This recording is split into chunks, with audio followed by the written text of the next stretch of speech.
Really? Not like Kabbalists. Just we're having a good time.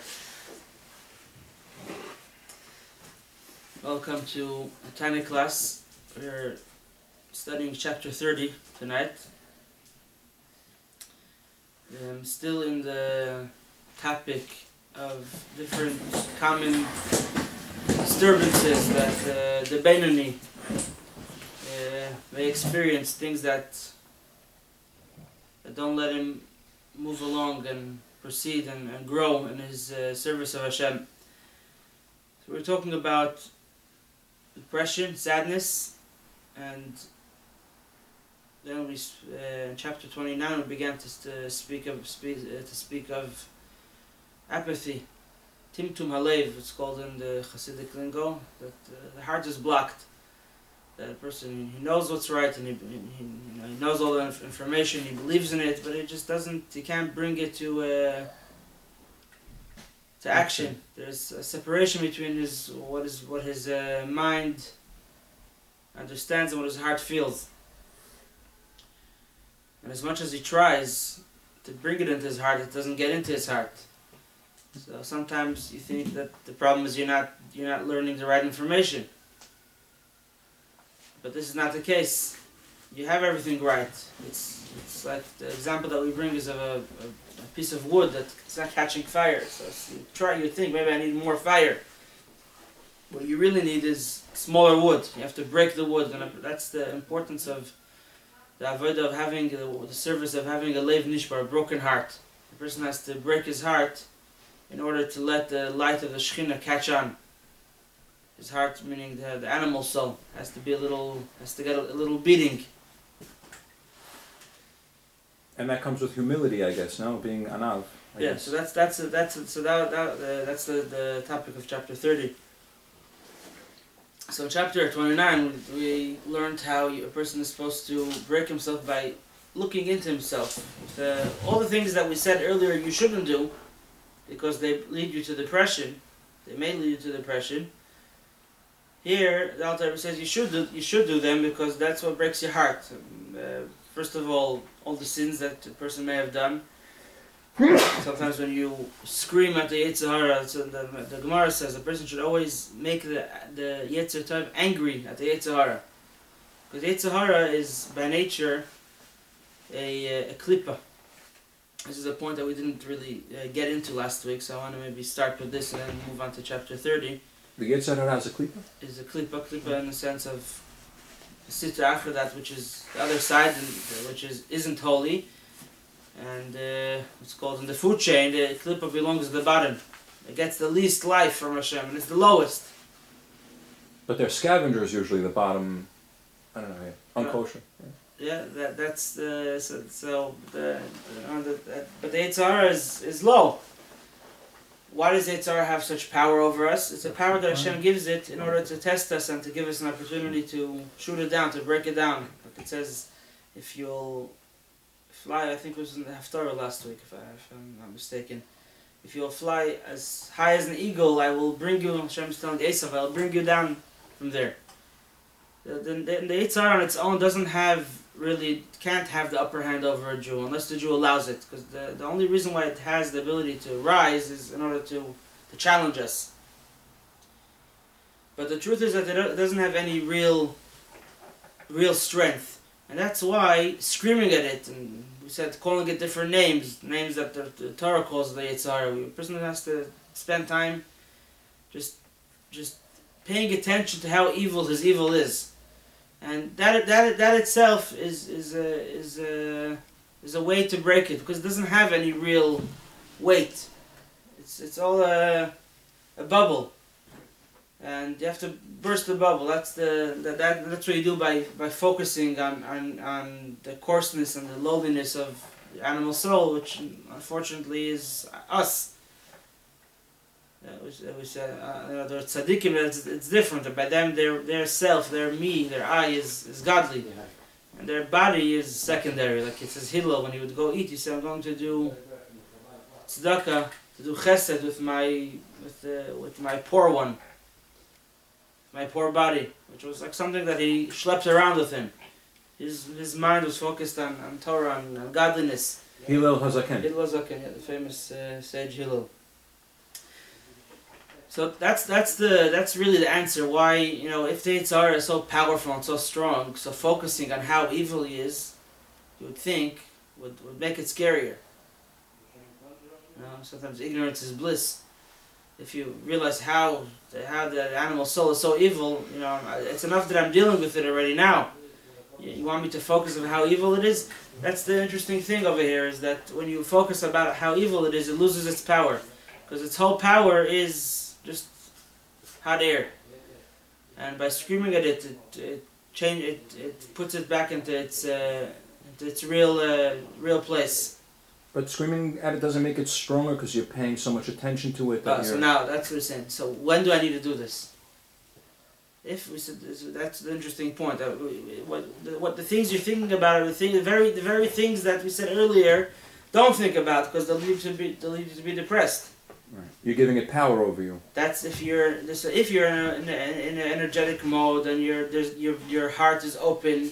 Then to think about how low your Yitzhar is and how bad it is gonna pull you lower. But here we're talking about you're already stuck in the mud. You have this apathy. You have this timtum alev. So here the solution is, you're ready. It's not. You're in the problem. You're in the mud. So here you can't say I'm not going to focus on the problem when you're in the problem. You are in the problem, and here, ironically, by just showing yourself how much deeper the problem is than even you think, that's what actually lifts you up, because the essence of the klipa is hot air, and it just has to be exposed. When it's exposed, right away falls away. Hot air is the same as illusion. Yeah, it's not real. Yeah. It's just a big balloon. It doesn't really have power. Its power is what we give it. They say, I think I mentioned this, last day already. What? That a politician was once asked, how much power do you have? So he told the people, as much as power as you think we have. That's the power of the politicians. And the same thing was with the klipa. It's the power that you give it is the power that it has. It's not really so strong. It just, if we let it overcome us, it could feel very strong. It says when Mashiach comes, the Hashem will slaughter the Yetzer Hara, and the tzaddikim everyone will cry when they see the dead Yetzer Hara. The tzaddikim will cry because it's going to look like, it's going to appear to them like a tall mountain, like they're going to be so emotional, like how did we manage to overcome this great challenge? And Rishonim the Yetzer Hara is going to appear to them as nothing, and they'll cry. They'll feel so bad. How were we not able to overcome such a small test? So what's true? But then once the Yetzer Hara is killed, then we don't have any more bechira chofshi, right? There's no more free will. Free will is not between good. Free will is free will. It's just not. What are the choices? Hashem will take away the choice of evil, but the choice will be, rising higher between good and better. Between staying complacent and striving and how growing. can a person become focused during the day, much of the time or most of the time when he needs to be, and knowing how low a person is becoming because of the Yetzer Hara. The Yetzer Hara is low, so we want to keep the Yetzer Hara separate. We know the Yetzer Hara is low, but we know also the Yetzer Hara is trying to make us low. We don't want to become low. So how do we focus on just keeping that at our center of not becoming low? Right. So we have we mentioned earlier. It says if you wrestle with someone dirty, you get dirty. Generally, we try not to wrestle with the Yetzer Hara. We just rise above it. We focus. I just saw a beautiful saying from the Kotzker Rebbe. He said, I want my Hasidim, I don't want to teach them why not to sin. I want to keep them so busy that they won't have time to sin. And that's the better way. You add in light. That's the general approach. Add in light. Do good. You have a moment, don't think about how low they are. Just open up a book, say Tehillim, do something positive, and it's hard. That usually works. Problem is that when a person finds himself in this Zman Panui. Maybe the reason why he came there is because he has too much free time, which is not free time. There's plenty of what to do with that time. But if you find yourself in a situation where you can't get yourself energized, you can't get yourself, focused on the right thing, that means that the Yetzer Hara got you in a trap. So now you have to break out of the trap. So, and it's not really such a, it appears to be very big, and we get the credit of overcoming something big, but the truth is it's not something so big. And that's why the solution is by exposing it. You're pulling me lower, you know what you are, you're much worse than what I even think you are. And that gives the animal soul, Yetzer Hara, a shock. And it breaks it to pieces, and then the light of Hashem could shine. When a person breaks himself. We mentioned last week that special discourse of the Rebbe, 1996. So the Rebbe said that in our generation, it generally doesn't work, this approach, because the person is low and he starts thinking and focusing on the dark sides of his personality. It might not work. It might just end up pulling him even lower, making him more depressed. And that's why we should use the approach of Tracht gut wird sein gut. Tracht gut wird sein gut. There is means think good will be good. Famous saying from the Tzemach Tzedek. There was once a chassid, his son was very, very unwell. And he came to the Rebbe crying, and he gave a pidyon, he asked for a bracha. So the Rebbe told him, Tracht gut wird sein gut. Your thoughts have the power to change the reality. Think good, it will be good. Think positive.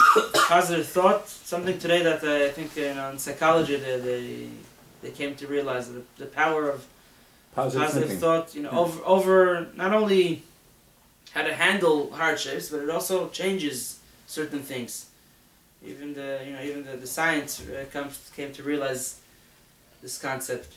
I don't understand I understand what you're saying. I don't understand the connection. How it. I understand the concept of positive thinking, but in that example that you gave with that person who has a sick kid, so how does his positive thinking create a situation for the child to have a... Therefore, that's the power. That's the idea of bitachon.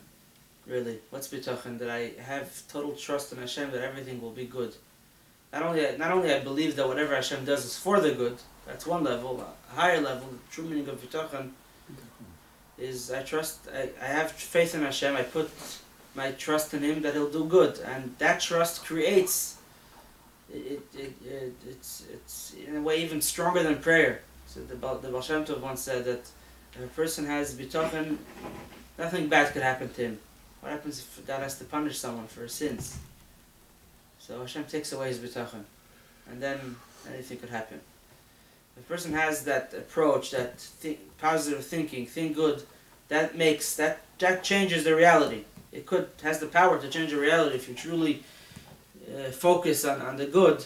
It will be good. And the end of that story was that chassid got to his senses and his son became well from his positive thinking.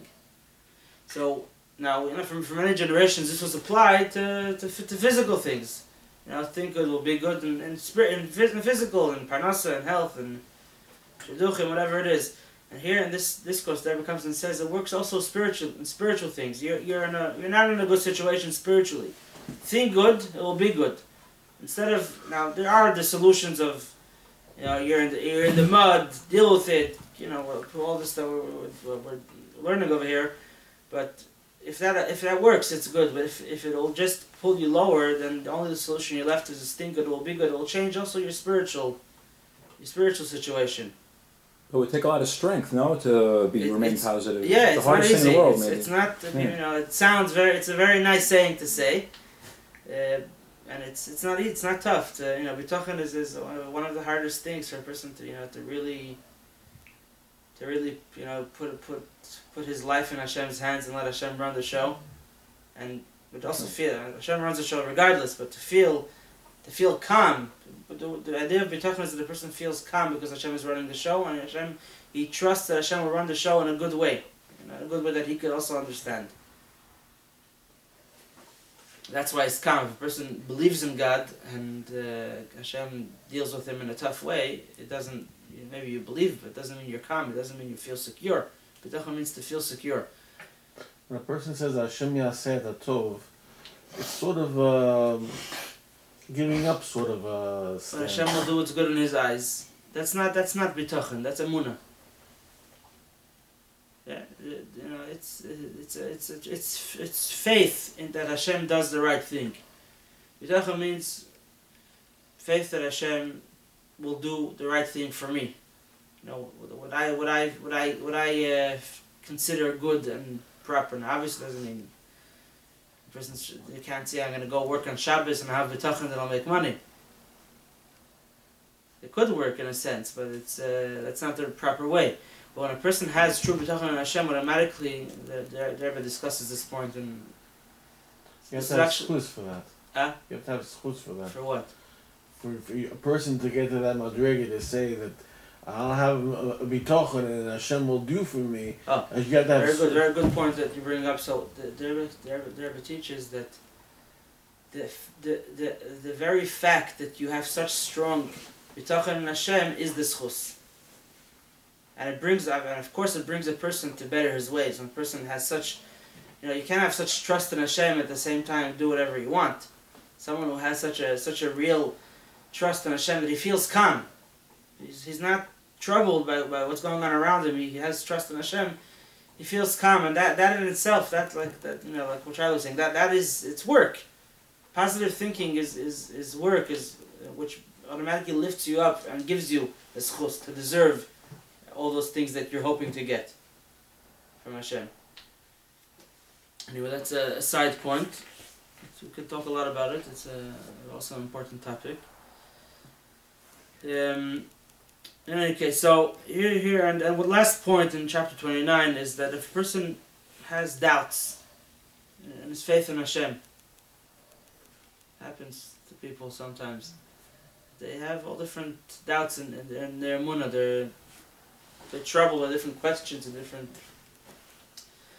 So, the solution out there brings is, where is it coming from? Try to realize where it's coming from. It's coming from the Sitra Achad. There's once a chassid, I don't remember which Rebbe this was, but he complained to the Rebbe that he has doubts in emunah. So he told him, so what do you care? He says, but I'm a Jew. And it's disturbing me, you know, that I have questions and doubts. So the Rebbe told him, if it's bothering you, then you're doing fine. If it's disturbing, the fact that you have these doubts, it's not that the doubts are disturbing you. It's the fact that you have doubts is disturbing you, and you want to get rid of the doubts. Then you're in the right direction. How do you get rid of the doubts? You have to make this separation between you and this and where it's coming from. I have an neshama. An neshama believes in Hashem. The doubts are coming from Yetzer Hara. Yetzer Hara, that's what it does. That's what it does. That's its mission in life, to throw doubts and to test me. Its purpose. Yeah. That's its purpose. So don't get too you know. It's like someone who's coming to a boxing ring and he gets all shocked when an opponent is coming to play against him. That's your purpose in life. So you know, sometimes people they have a harder time, you know, easier time handling, you know, different temptations. But when it comes to sfekas, the doubts and emunah, that's already too much for them to handle. Of course, it is harder because that touches your whole belief system. But the truth is the same strategy that you fight negative thoughts that are what you'd call temptations. You could use in fighting negative thoughts, intellect and in beliefs. It's not me. It is me, but it's not really me. And if I just expose where it's coming from, that will pop the balloon. It's really all hot air. It's not a true doubt. So not always the way to deal with doubts is to argue with them and to start debating. Sometimes it's about just to strengthen your emunah and your commitment to Torah mitzvahs. A lot of times there's different people that were becoming close to Yiddishkeit. There was a Professor Velvel Green. He was in Minnesota. And there was Shliach, Rabbi Feller. He was a conservative Jew, and he was a very, very smart guy. He worked for NASA. I don't remember all his credentials now. Passed away 3 or 4 years ago. You could Google, yeah, as he says his story. Professor Velvel Green. Find it on YouTube probably. And he had different questions on Yiddishkeit, the age of the world, and the modern scientists' questions. And he published all his letters, all his correspondence with the Rebbe, a very interesting book to read. And for the first 10 or so letters, very long, interesting letters, the Rebbe didn't answer his questions. Rebbe told him to add and to mitzvahs to send his kids to Jewish education and so on and so forth. And he was getting closer. Initially he didn't get the answers, but he had other reasons to connect to get closer to Yiddishkeit. And a year or two later, the Rebbe suddenly sends him a letter where he answers a very famous letter of the Rebbe about evolution and the age of the world. He was a doctor, Dr. Velvel Green Yeah, says. he was a professor. So what were you saying that he sent? What did he send him? All his questions, all his doubts that he had on on matters of faith, the Rebbe didn't answer. A lot of times people think this is about tshuva. The first thing you have to answer is all his doubts that he has with science. Right. The first thing that a person has to do is action. He should start doing mitzvahs. When he starts doing mitzvahs, automatically his good side. Where are the doubts coming from? The doubts they're not objective.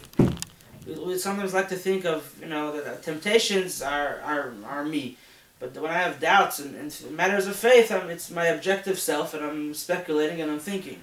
It's coming from the same Yetzer Hara. And how do you deal with it? So there is a point where there is a certain area where you have to answer those questions. There's plenty of good answers, but the first thing is you have to strengthen the good side. A Yid who puts on tefillin and keeps kosher will be able to understand the answers better than someone who doesn't. Because the questions are just a way that the Yetzer Hara is it's throwing mud in your face, it's trying to get you away from doing the right thing. So let's put it aside and we'll deal with it later on. Let's first start with the action. Action is the main thing. And the time will come down to the question. That's what happened. And the Rebbe told him that I felt that in your position you weren't ready to hear the answers yet. That's why I ignored it, and I let you, and I let you just, grow in your own pace and observance. And once the observance is in place, or a certain measure of observance, then you could start dealing with the intellectual. You have to separate the question itself and why the question is coming. Who's bringing the question? There's forces within you that have a mission. Their mission is to try to keep you away from doing the right thing. Sometimes they'll use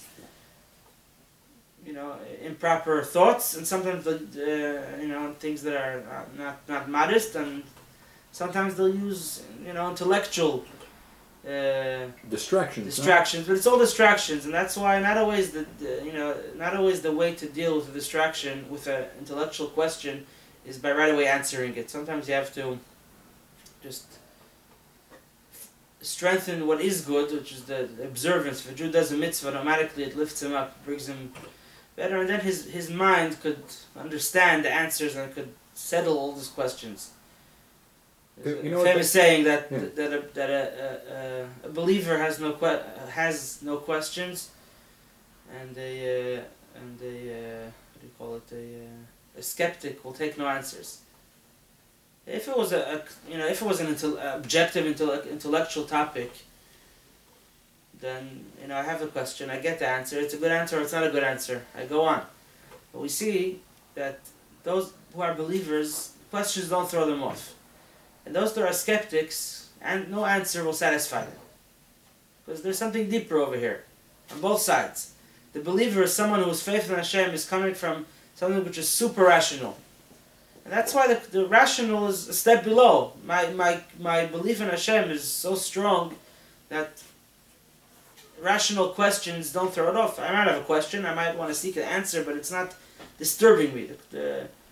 A lot of times we develop an emotional connection with our questions, because we use the questions as an excuse, not to observe, or to become a little more lax, and I'm lazy.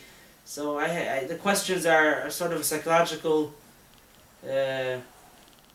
drug but it's okay that I'm not so excited about my Yiddishkeit because this thing that says in the Torah doesn't fit with the you're not approaching it in an objective way. You're using it as an excuse for something else.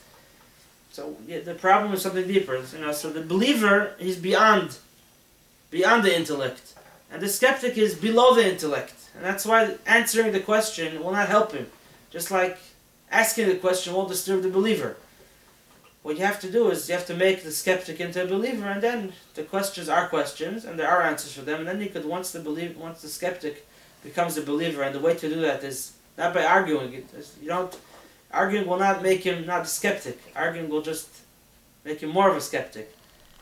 Debating is not going to help. You have to become a better Jew, which is hamaiso ikar, action. Put on tefillin, go to shul, eat kosher, and then when a person gets out of that skepticism, we could really deal with the intellectual questions, with the doubts that might be there, and actually the doubts turn into questions.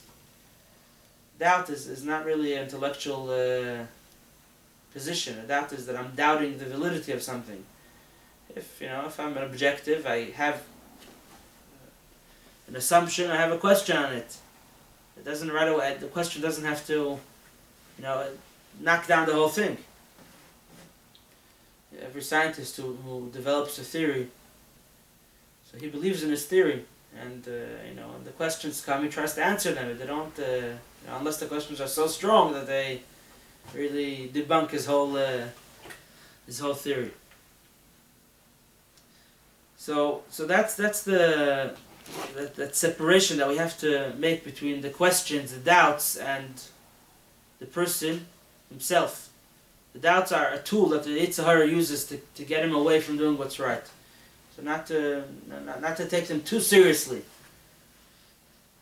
And sometimes it's just enough to scream at the Yetzer Hara to stop it, to stop the doubts from disturbing. The Yetzer Hara just needs to get that screaming, that beating. It's not real. It's not something of substance. Well, it even says here, judge not your fellow man until you have placed yourself in his place. Yeah, because so that was the end of chapter 29. Last few lines, but it's a very important topic. This is chapter 30. Oh, I guess he's going back to it. I was just reading the last few lines. Oh. Yeah, and the last point that he says, the Sitra Achra, the Yetzer Hara itself, doesn't have any of these doubts that it's making you have. No, it doesn't? It's an angel. An angel is doing Hashem's will. Hashem's will is that it should test you, it should challenge you. So the person who's that force that's making you have these doubts, you should know has believes that it's 100% nonsense, all the stuff that it's putting in your head. He knows the truth, which is that's his mission. So it's not like the mashal that we brought earlier of the king who wants to test his son, so he sends the prostitute to try to seduce the prince. So the prostitute knows what is doing the king's mission and knows what's the right thing, and it's hoping, in a sense, that the prince will not fall for its schemes. So if Yetzer Hara doesn't believe in what it's telling you, so why should you believe in it? We have that inside information to know. Don't get thrown off by questions and doubts. It's like they say today, when you read the media and you read the news, someone wrote it with an agenda. Find out what the agenda is before you start actually dealing with the true or falseness of the statements being made. If we know that that our doubts are not coming on empty ground, believers don't have doubts. So the problem is in you, that you have the doubts. It's someone that's trying to disturb your faith in Hashem. It's a force, an outside force of you. So understand that there's agenda before you start being thrown off by all these questions and all these issues. So chapter 30, we continue along the same path of having any questions on No, it makes No sense. questions. Believers have no questions. A long They time say ago. in yeshiva, they always teach the boys that Rashi, you shouldn't believe Rashi and Tosfos.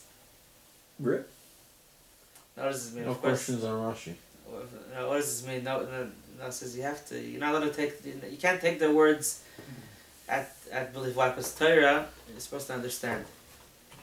So Rashi makes a claim. Rashi explains the Gemara in a certain way, and Tosfos argues. You have to understand why. You know how you have to try to figure out why they said what they said. You know, So it's also the agenda. No, this is not the Yitzhara. No, an agenda. That means that if they're arguing, there's still an agenda of something there. Doesn't mean it's a negative thing, agenda. There's no agenda. It's just they have an argument of how something should be interpreted, based on other information. That is, you don't believe Rashi and Tosfos. You have to understand what they're saying. You don't just Rashi says this is what the Gemara says. This is what it is. But it's true. You have to believe it. Meaning in the sense that if you don't understand it, don't jump to conclusions that Rashi didn't. If you disagree with Rashi, then probably you have a lack of understanding, and you didn't get down to what Rashi was thinking. But read the Tosafot also. Right. Rashi had Ruach HaKodesh, Tosfos had Ruach HaKodesh, and even if they have a disagreement, it's all holy and it's all Torah. But when you're studying, you have to, definitely these topics, you have to use your brain and not just believe them. Try to understand. That's the purpose. If it's just about believing in it, you have different books that are like a segula to keep in your house. Like they have a book called Raziel HaMalach. It's a book of Kabbalah that's a segula for fires. Many people, they print it very tiny if you buy it. A lot of times it's even double bound, for both sides. It's a book that you have to believe in. You put it in your house and you believe in it. Raziel HaMalach. Because it's not mentioned but most, if the Gemara was just to believe in, then we would just put it in the shelf and believe in it. You have to learn it and understand it. Is there a Sefer Refaral HaMalach? Refaral HaMalach, I don't know, possibly, but There's another famous, his name is similar to the name you mentioned. I forgot who it was. Also, it was what Avraham Avinu maybe was learning. Sefer Yetzirah. Maybe. Sefer Yetzirah. Who wrote that? This is Avraham Avinu wrote it. Oh, he wrote it. That could be that there. It's very difficult, but that's not like it's not a book. It's a book that there is commentaries. It's We have it here. I don't think you have a copy here. What's it called? Sefer Yetzirah, the book of creation.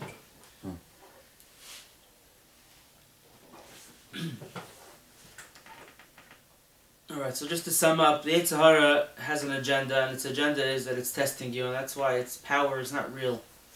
Don't be intimidated by the big size of the Yetzer Hara. All you need is just a needle to pop it. A little bit of... So, in the olden days there was a little bit of some harsh words, and now it's just Trachtut wird sein, but positive thinking will pop the Yetzer Hara. We'll end this part with a story. My great-grandfather knows Rabbi Levi Liberow. He was in Siberia. He was punished for crimes. Then they were considered crimes for helping Jews escape Soviet Union so they could raise their children as Jews. So he spent 8 years in the gulags. The gulags were a little more lax than the prisons, and they had some sort of social life. And part of what they would do is that in the evenings they would he was in Russia. You had two types of prisoners. You had the criminal prisoners and political prisoners. The criminal prisoners were people that belonged in jail mostly. The political was anyone who was suspected of going against the government. So he was a political prisoner. And political prisoners were usually educated people that had careers and lives before. Some of them even in the government. A lot of times it was communists, different factions, and the government. Every few years they would clean everything up over there. So people would talk about their life before they came here. And And once was a person and he would many times he would listen into these conversations and he would learn things in serving Hashem. So one of the people said he was an engineer for the army.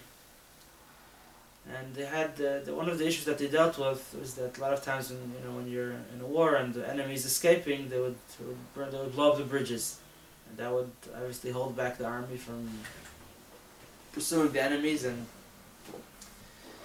so they came up with a solution. They invented. They used this in the Suez Canal, the same idea. I think in the 6 Day War, Yom Kippur War, I think it was. They invented big balloons, huge balloons, out of nylon, something that basically inflatable bridges. If the bridge was blown up, they would put up this bridge, and in 2 hours they would inflate these huge balloons, put up, they would engineer the whole bridge that they could, tanks and everything that they could drive over, and they would catch up. And someone asked, why does the government invest so much in engineering real bridges? Building bridges is a very expensive thing. Why can't you just make these inflatable bridges? Temporary bridges. So they told him, big chacham that you are, one bullet and the whole bridge collapses. It's not good for. It's temporary. You use an emergency. Mm-hmm.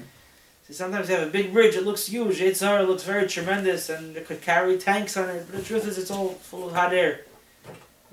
All you need to pop it is a needle, a bullet, and it's all gone. So we have to know that we have that power. So we sometimes feel very intimidated and scared. Nothing to be scared. It's not real. It doesn't have real power over you. If only you stand up against it, it's gonna pop. Doesn't mean it'll disappear. It'll blow up again, but it's not as scary as it makes itself look. So chapter 30 continues along this theme, and the Alter Rebbe teaches us over here another thing to do to deal with apathy is to fulfill what the sages teach. You should be low-spirited before all men. Be humble of spirit, be humble-spirited. And the word veheve, should be, means that we're not telling you think, make yourself humble. No, actually feel lower than everyone else.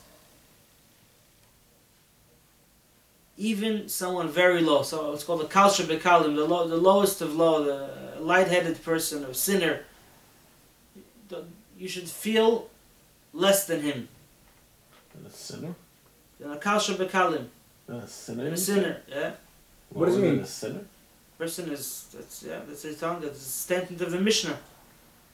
So it says, feel more humble, lower than all Adam, all sinner people. Doesn't feel humble. No, I should feel lower than the sinner. But you know that even though he doesn't feel humble, the sinner, he's in a low he's position. A sinner. He has his problems, but don't think that you're better than him. Why would I think I'm better than the sinner?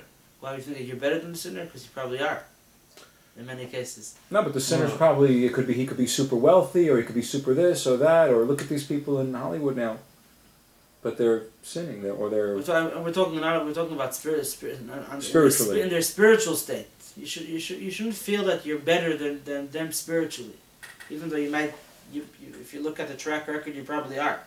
They should be humble and feel lower. Should feel lower than even any person. And there's actually two versions of the Mishnah, called Adam or Kol Ha'adam. All, what do I say in English?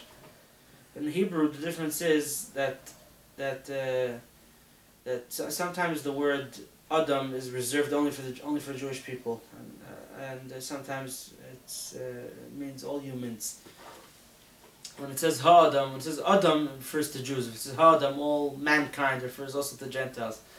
Or the archetype of man, or whatever. Yeah, so what the Mishnah is telling us over here is that a person should place himself lower in his spiritual state than even all people, including Gentiles, including sinners. Why? Especially if it's not true. No, but humility, it's very important to be... But what's this humility? So there's two kinds of humility. There's humility in the sense of I know my qualities, but I don't brag about it. Okay. Right? It says that Moshe Rabbeinu was the humblest of all men. So the question is asked, Moshe Rabbeinu, he didn't know that he was Moshe Rabbeinu. How could he be more humble than anyone else? So Moshe Rabbeinu, it's explained in Chassid that Moshe Rabbeinu was what made him so humble is he felt that if Hashem gave my powers to Johnny come lately, he would do better with them. That's what he That's thought? how he felt humble. All right. He says, his humbleness was not a contradiction to his greatness. Humbleness doesn't mean to create a wrong image in your mind of yourself. It doesn't mean to be unaware of your qualities and unaware of your good sides and unaware. No, it means to be aware of it. That's one level of humbleness, one aspect, but to know that that you didn't make yourself. Someone made you. Hashem made you, and don't feel that it's your own accomplishment. You're not a self-made man. You could be a very successful person, spiritually, physically, whatever it is that could make a person arrogant. Just realize, I'm not asking you to, Hashem is not expecting you to deny it. Hashem is just expecting you not to feel that it's your own accomplishment. It was a gift that was given to you, and it could have been given to someone else, which could have done a better job with it. But here the Mishnah is telling us not just consider yourself or imagine it, be lower, be of lower spirit than all people. Must have been very difficult for Moshe to be so humble. Hashem, didn't he meet Hashem panim el panim? And that's what I'm saying. So why was he humble? He says if Hashem would meet Uncle Shmerel panim el panim, he would do better than me. Right. We don't know if it's probably not true, but yeah. That's why Hashem gave Moshe what he gave him. But because Hashem knew that, that's how he felt humble. How could someone so great feel so humble? By realizing that whatever he has, his greatness is not his own. It's a gift from God. So to explain how indeed, that's what the author is telling us over here. The word veheve means truthfully be, not just in order not to be arrogant. So tell yourself that you're not great, and just lie to yourself, just not to be arrogant. No, this is the truth. And the question is asked, how could this be the truth if there's people that are much worse than you? So we're talking about the Beinoni. Who is he talking to? He's talking about someone who's a Beinoni, someone who doesn't actually stumble to the wills of his Yitzhar. He fights, and now he's just having a hard time to be energized. So there's a Rasha. There are much people lower than him. So how could you be lower than them? How could you feel lower than them? So this is based on another Mishnah. It says, do not judge a person till you reach his place. Or like they say it in English, don't judge a person till you walk in his shoes. Right. Yeah. The Mishnah says until you reach his place. What does it reach his place? You have to realize that the person who's lower than you, it's because he doesn't have the same opportunities as you. He's not really lower than you. If he was in your position, he would do much better than what you're doing. It's just that he is in a position, in a situation, where it's much harder for him to make the right choices. The position means it could mean his education, it could mean his upbringing, it could mean his occupation, it could mean his temperament, it could mean many different things. But don't feel that because my track record is 100% or 95 or 80 or whatever it is, and the other person gets a C minus, is because I'm better than him. It's a combination of all different factors that brought me to where I came, thank God, and if he would be in my situation, he may have accomplished much more than what I accomplished in my situation. It's just that he has this kind of temperament, he has this kind of friends that he grew up around. Yeah, it's just if a person's parnasa requires of him to walk in the street, in the market the whole day, and his eyes see what you see in the street and all the different temptations, and a person's eyes sees it, so his heart desires it. So, you're sitting in the Beis Medrash and you have all day to study and to pray, and you don't automatically you don't have time to sin. It's not because you're so great. It's because you're just not. Because luckily you're in a position that you're not tempted so much, and he is tempted. So now sometimes some people, they could be walking in the street and they have they're more cold natured, and they have easier time. They're not so tempted by everything they see. There are those people also. So you can't really evaluate yourself compared to someone else unless you have everything equal, which is really impossible. No one's has the same exact life story.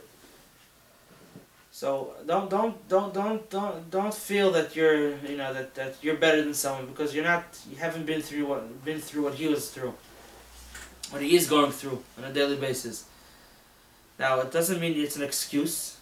We're not telling this to people that are in the street. Their parnasa makes them go out to the street, and their temperament makes them more prone to sin, to fall into sin. It's not an excuse. You see, why am I sinning? Because I'm not in yeshiva. If I was in yeshiva, he'll do the other way around. But what I'm making to feel himself humble, he's going to think to justify his deeds. That's a mistake, because no matter where, no matter what, no matter who you are, no matter where you are, Hashem is watching, and you should have fear of Hashem. So it's not an excuse. But when talking to myself, when I'm comparing myself to him, I can't go and say that I'm better than him, because he's going through what you're not going through. He has his own cheshbon, he has to work out with Hashem why he is sinning in the position that he is sinning. And the fact that he was given those challenges is because he could handle them. Maybe you can handle them. That's another point to think about. That the reason why Hashem didn't put you in this position is because you wouldn't be able to handle it. So Hashem is kind, and he's not giving you such challenges. And whatever the calculation is, don't judge a person until you're in his position. And that's why it's possible to actually feel lower spirited than the Kal Shabakalim, that sinner, or even that Gentile, even that Goy. What does it mean, Kal Shabakalim, literally? Kal means light-headed, and Kal Shabakalim means the most light-headed of the light-headed people. What is the pasuk, or what does the sentence exactly say? Which one? The sentence that you're. The first one is Hevesh fal rach b'fnei kol adam. Be low-spirited before all men. Pirkei Avos says the same thing. That's Pirkei Avos. Havish mod. I think it says twice. There's another one. Having mod hevesh fal rach. Right. That's a different. It's a good point you're raising. That means something else. That's not compared to other people. So when that's more compared to the Creator. When you start comparing yourself to another person, that's when you start falling, because that's when you say there is a way to judge and compare, and one is better and one is not. When you have everyone is Am Yisrael sort of, then things are different. It's an interesting point you're raising, because the other version of the Mishnah actually tells us that. That's if the word Ha'adam refers to Jews, or to humans in general, only to Jews. If it refers only to Jews, then the lowliness over here is not telling you that it's saying that since we're all part of one unit, one body, so even if you're a very great guy, don't feel that you can manage without that simple Jew, and say, as long as I'm serving Hashem, that's good. Because that simple Jew, he might be able to accomplish much less than you, but since you're one unit, we need each other. So, of course it makes you humble, but it doesn't break your spirit. Here we're telling you something else. We're telling you, break your spirit. The guy that sinner, he's better than you. It's just because you're not going through what he's going through. If you were there, you would do much worse. Or if he was by where you are, he would be doing much better. There's a. So you should be Dan l'kav zchus. Dan l'kav zchus. That's what he's going through. And on the other hand, also don't judge yourself too favorably. Don't let yourself feel good about yourself. One of the tricks of the Yetzer Hara to make a person feel okay about his situation, even if it's not desirable, is that there's people that are much worse than you. You say, I'm not so bad, look at him. Yeah, it could be I could be better, but makes if it's a psychological, how did you call it before? Schadenfreude? No, Yeah. which one? Yeah.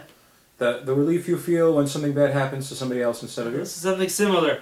You feel that you're good because there's people that are worse than you. Yeah, similar. Yeah. Same It's line a of trick. thought. It's you're a good guy. Look, there's people that are they're up to much more trouble than you are. So he kind of makes you feel like a tzaddik. Why? Because there's someone that's a bigger usher than you. That's the opposite of being humble. Yeah, and that's what Mishnah's telling you, to be humble. Don't tell this to yourself, because if you were where he is, if you had the same makeup, the same temperament, and the same occupation, and the same education, you could have been much worse than him. When you start going this path, you start realizing that you're not doing as much as you could. You're far from what's desirable. There's a story of the Baal Shem Tov. There's a big tzaddik who later became a student. They told us Yaakov Yosef, Rabbi Yaakov Yosef of Pona. They say he was even older than Baal Shem Tov, actually.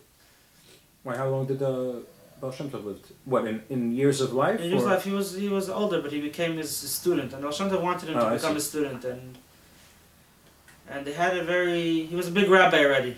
He was an older man. He wasn't he wasn't a young guy that was looking for a way in serving Hashem. He was a big Talmud Chacham and a big tzaddik already, and the Baal Shem Tov tried to bring him into the fold, so to speak, of Chassidus. And he had a lot of questions and doubts. They met, and they were discussing different problems that he had with the Baal Shem Tov's doctrine. One of the points that he couldn't handle was the Baal Shem Tov said that the Shekhinah, that everything a Jew hears or sees is a lesson in Avodas Hashem.